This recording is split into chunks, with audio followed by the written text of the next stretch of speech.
Bienvenidos a De las Raíces a la Fusión, un podcast de Magazine AMPM a partir de una idea original de John Harden, escrito por él y traducido y narrado por Omar Pérez.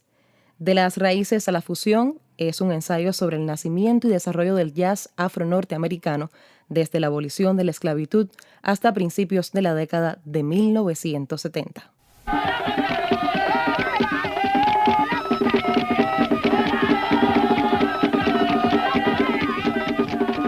Hola, soy Omar Pérez presentando este nuevo capítulo de las Raíces a la Fusión, una historia del jazz afro-norteamericano elaborada por John Harden. Decíamos que los jazzistas de New Orleans emigraron a Chicago, donde pronto se adaptarían a las exigencias del público de esta ciudad industrial, y también de cómo el saxofón desplazó a la trompeta de su privilegio de instrumento solista, y de cómo las grandes bandas, en su mayoría lideradas por músicos blancos, empezaron a ofrecer al público una música más bailable, dando paso al swing de los años 30. Un cambio que, si bien afectó a los pequeños conjuntos de hot jazz, también promovió la entrada de una nueva generación de músicos negros en extremo talentosos. En 1939 comenzó la Segunda Guerra Mundial en Europa y la atención pública norteamericana se desplazó del entretenimiento hacia si, cómo y cuándo el país entraría en el conflicto. El muy poderoso sindicato de músicos de estilo mafioso controlaba de modo indirecto los estudios de grabación e hizo que grabar fuera más difícil para las bandas y los músicos de grabaciones. A esto se debe el que existan muy pocas grabaciones de jazz del período 1940 al 45. En el 41, finalmente, los Estados Unidos entraron en la guerra. Cientos de miles de jóvenes fueron reclutados para combatir en Europa y el Pacífico, muchos de los cuales eran afro-norteamericanos y algunos incluso músicos. En 1945 concluyó la guerra y aquellos jóvenes sobrevivientes regresaron a casa. Mientras estaban en ultramar, los negros habían luchado junto a sus hermanos blancos y una vez en casa tuvieron de nuevo que enfrentar la discriminación al tiempo que sus ex compañeros de armas eran saludados como héroes. Esto creó gran descontento en los guetos negros, sobre todo en Harlem y New York. Poetas y escritores tales como Langston Hughes empezaron a hacerse escuchar y, tal vez sin quererlo, a inspirar a una nueva generación de jazzistas silenciada durante años, a insuflar de energía creativa el descontento general. Ya no había dinero para las big bands, pero se abrió espacio para grupos pequeños en locales como el Blue Note de Harlem. Allí se escribiría un nuevo capítulo de esta historia, el bebop. Irónicamente, solo a los blancos se les permitía entrar en los clubes y pocos afro-norteamericanos supieron hasta qué punto sus hermanos negros estaban haciendo historia. Por otra parte, una audiencia de entusiastas jóvenes blancos se imbuyó de esta nueva intensidad musical y crearía la subcultura de los hipsters, preámbulo de un fenómeno social que pronto conmovería al mundo occidental, la llamada generación beat, ideólogos del movimiento hippie. Antes de continuar, echemos otro vistazo a la memoria ancestral, escuchando una pieza de canto polifónico de la Costa de Marfil.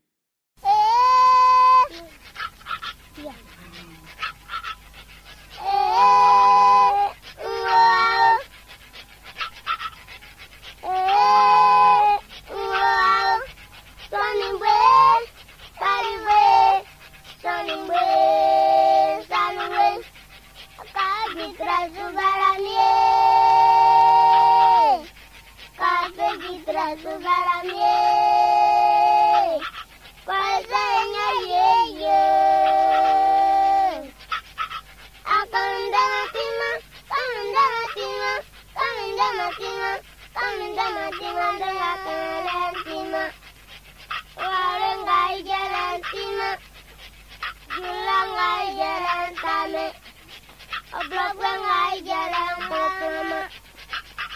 Ay, creen,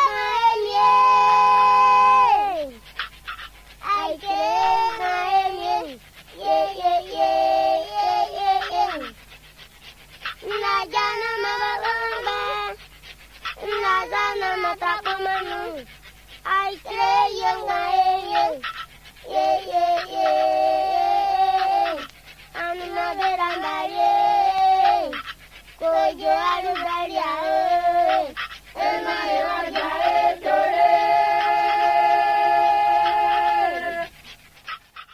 Y ahora Charlie Parker y Dizzy Gillespie introduciendo el bebop. Aquí a las estrellas de Dizzy Gillespie en Sure 'Nuff.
La música universal nunca más sería la misma. Los músicos de bebop, algunos incluso adolescentes, rompieron todas las reglas de la música establecida. El trompetista Dizzy Gillespie dobló el cuerno de su trompeta hacia arriba para que lo que tocaba a una velocidad vertiginosa rebotara en el techo. Miles Davis colocó una tapa de metal sobre la boca de su trompeta. Los saxofonistas modificaban las cañas de su instrumento para crear sonidos suaves o sucios, mientras que también ellos soplaban ráfagas de miles de notas, al parecer indiferentes a la melodía. Uno de ellos, Charlie Parker, reescribiría una muy conocida canción al revés y la memorizaría para crear una obra maestra. Bud Powell abandonó la secuencia estándar de 4 compases y acordes 2-5-1 e hizo 4 cambios rápidos progresivos de acorde por compás. Bateristas como Max Roach practicaban con el redoblante, el tam, el platillo de pedal, el bombo y 2 o más platillos a la velocidad del relámpago, sin errores, y transformaron las melodías en fascinantes improvisaciones de ritmos percutivos y golpes de platillo. Ejecutantes del contrabajo como Charlie Mingus tuvieron que recorrer todo el espectro de las cuerdas en contrapunto con los acordes de la mano izquierda del pianista, mientras creaban, a la par del batería, un impulso rítmico similar al de una locomotora. Los largos solos que a veces retaban a la respiración hablaban un lenguaje nuevo, una forma otra de poesía musical. He aquí a The Charlie Parker All Stars, How High the Moon.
Lo que parecía una jerigonza caótica, horrible incluso para el nuevo auditorio, se introdujo paulatinamente en nuestra mente hasta el punto en que nada en el mundo importaba más que poder escuchar a Bird o a Diz volar en torno a tu cerebro tocando Ornithology o Night in Tunisia.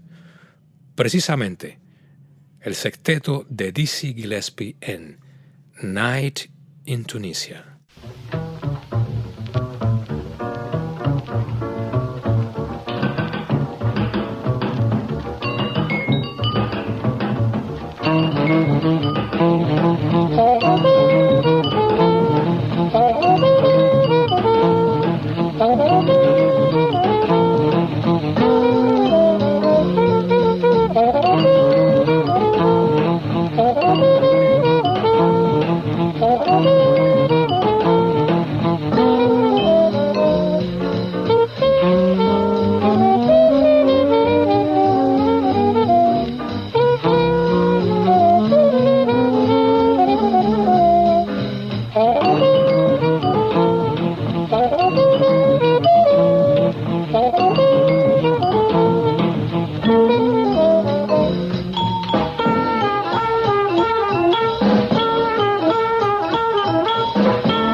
Desde el punto de vista histórico, dice John Harden, siento que este período en la historia de la música podría considerarse como poseedor de una dinámica revolucionaria tan perturbadora e incluso chocante y de una influencia tan duradera como las del impresionismo o el expresionismo dentro del arte visual y la poesía moderna europeas. La misma dedicación anárquica e incansable a destruir todo lo convencional y a crear arte en formas previamente inimaginables. Sin embargo, por locos que puedan haber sido, los pintores de esos tiempos trabajaban aún con colores y con soportes tales como el lienzo o la cartulina. Igualmente, los músicos del bebop no lograron liberarse de la estructura básica del blues, un ritmo 4x4, mientras que la voz prima y el coro y la estructura de metales, cuerdas y sección rítmica era la misma de las bandas tradicionales de New Orleans de 50 años atrás. He aquí a Charlie Parker y Miles Davis en 1948, Barbados.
Parte importante de la jerga del submundo de los jazzistas y sus fanáticos son dos palabras en las cuales nos detendremos brevemente: gig y jam. Gig era y sigue siendo una manera simple de referirse a un compromiso para tocar o cantar ante el público en un lugar y un momento determinados. Si el artista estaba comprometido para tocar en un estudio de grabaciones, se trataba de una sesión. Jam, por otra parte, es una reunión del todo informal para tocar, por ninguna otra razón o compromiso que mezclarse musicalmente. Cuando un gig terminaba y el club se vaciaba de fans, managers, reporteros y fotógrafos, algunos de estos músicos que estaban ya más allá de la excitación y el cansancio, en vez de irse a casa, se quedaban para relajar. Y mientras que los mozos de limpieza recogían el local y el dueño contaba las ganancias de esa noche, los músicos tocaban, probando técnicas e ideas que no se permitirían probar frente a un público. El mayor beneficio de estos jams era para aquellos músicos más jóvenes, desconocidos y ambiciosos que de pronto se encontraban tocando a la par de sus ídolos. Estos adolescentes estaban bien atentos a cuáles de los grandes tocarían en tal o cual lugar y a las 2 o 3 de la mañana se aparecían en este o aquel club con sus instrumentos para mostrar sus talentos. Pero no solo ellos, también sus héroes se beneficiaban. La escena del bebop contaba con pocos agentes, pero muchos de los músicos reconocidos tenían contratos de grabación y de un día para otro les tocaba armar una banda para cumplir con una sesión. Con frecuencia, los miembros de una banda establecida tenían contratos con compañías distintas que competían entre sí, por lo cual el líder se veía imposibilitado de grabar con todo su grupo. Gracias al sistema de los jams, el líder llegaba a conocer el talento de esos jóvenes que estaban fuera del giro y podía llamarlos cada vez que uno de sus músicos tenía otros compromisos. Fue exactamente así como un Miles Davis de 17 años, recién llegado de Illinois, grabó por primera vez con Charlie Parker. Esto ocurría décadas antes de las redes sociales y los celulares, y muchos de estos músicos no tenían siquiera dónde dormir. Estos jams no se grababan y muchos de ellos han quedado en el olvido. Sin embargo, fueron el sedimento cultural del que nacieron algunos de los momentos más elevados de la historia del jazz. Del jam surgió el verbo to jam, tocar en grupo sin un líder o una organización definida. Los dejamos en las buenas manos de Fats Navarro y Tad Dameron. Lady Be Good. Right now, to wind up the first half hour here from our WMCA broadcast direct from the Royal Roost, here's a wonderful takeoff on Lady Be Good.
Este ha sido un episodio de Las Raíces a la Fusión, un podcast de Magazine AMPM.